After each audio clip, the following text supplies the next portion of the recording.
नमस्कार मेरे प्यारे भाइयों और बहनों, आप सभी का स्वागत है आपके अपने YouTube चैनल ज्ञान गंगा पर। आज की हमारी कहानी है गुरु और शिष्य की कहानी। कैसे एक गुरु ने शिष्य को बताया कि अपना कौन है इस दुनिया में और कौन पराया है। तो आइए शुरू करते हैं आज की हमारी यह कहानी। एक ज्ञानी साधु का एक शिष्य था जो स्वभाव में बहुत ही भोला और नासमझ व्यक्ति था। शिष्य अपने गुरु का आदर सम्मान बड़ी ही निष्ठा और तहे दिल से करता था, किंतु फिर भी वह अपने गुरु की कुछ बातों को नजरअंदाज कर देता था। साधु उसे संसार की मोहमाया और पारिवारिक रिश्तों से दूर रहकर एक साधुत्व का जीवन जीने की सलाह देते थे, जो शिष्य को कतई मंजूर नहीं था। वह परिवार से दूर नहीं रह सकता था और अपने गुरु की भक्ति भी नहीं छोड़ना चाहता था। वह गुरु भक्ति और पारिवारिक रिश्तों में कोई भेद नहीं रखना चाहता था। एक दिन वह अचानक अपने गुरु के पास आश्रम में आया और बोला, गुरुजी मेरा रिश्ता पक्का हो गया है। गुरुजी यह बात सुनते ही शौक में डूब गए और अपने उदास मन से बोले, बेटा तेरा रिश्ता हो गया, अब तू मेरे वार तरफ से गया। शिष्य अपने स्वभाव से थोड़ा भोला और नासमझ था।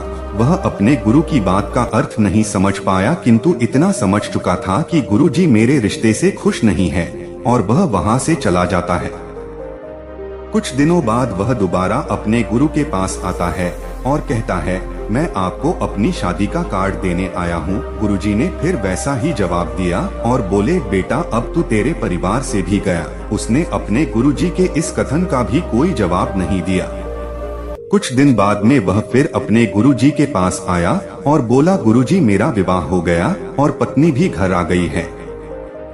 गुरुजी ने तीसरी बार भी एक वैसा ही कथन बोल डाला, बेटा अब तो तू दुनिया से गया। अपने गुरु के मुख से ऐसी 3 बातें सुनकर वह थोड़ी नाराजगी से बोला, गुरुजी आप नहीं जानते, मेरे परिवार वाले मुझसे बहुत प्रेम करते हैं।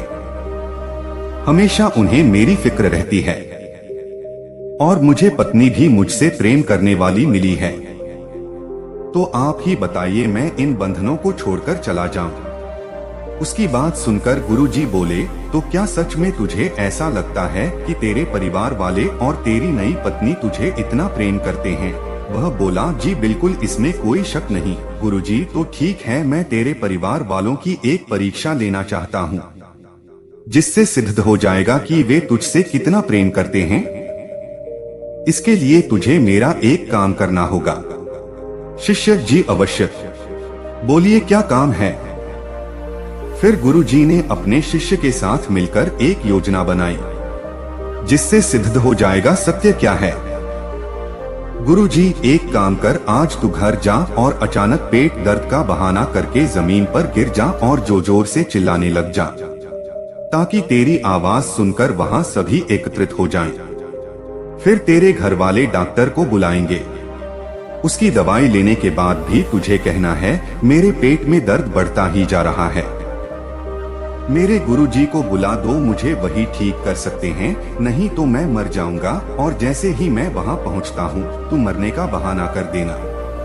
अपने गुरु की पूरी योजना सुनने के बाद शिष्य ने कहा, ठीक है गुरुजी, आज देखते हैं किसके वचन सत्य हैं।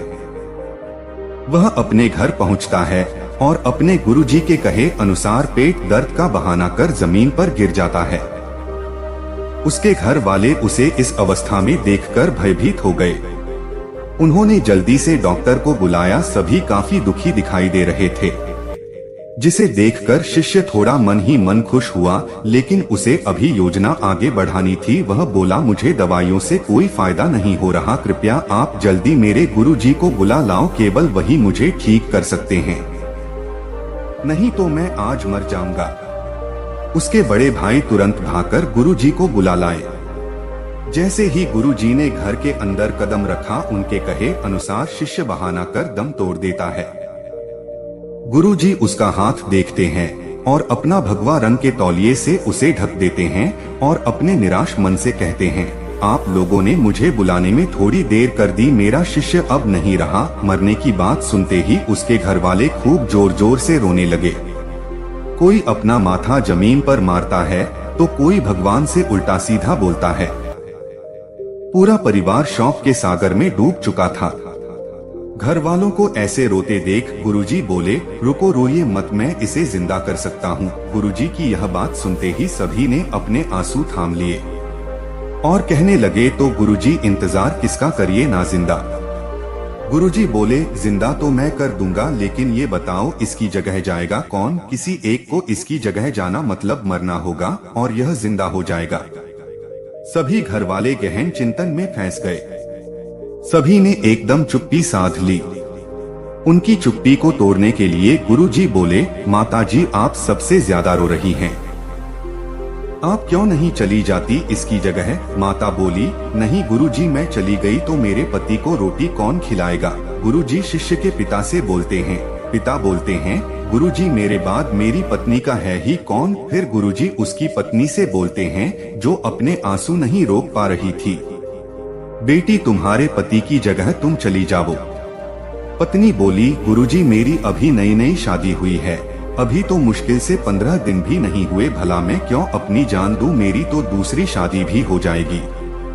सबकी बात सुनकर गुरुजी बोले, तो ठीक है, इसकी जगह मैं चला जाता हूँ। सभी घर वाले खुश हो गए। घर वाले, यह ठीक है गुरुजी, आपके तो आगे पीछे कोई है भी नहीं।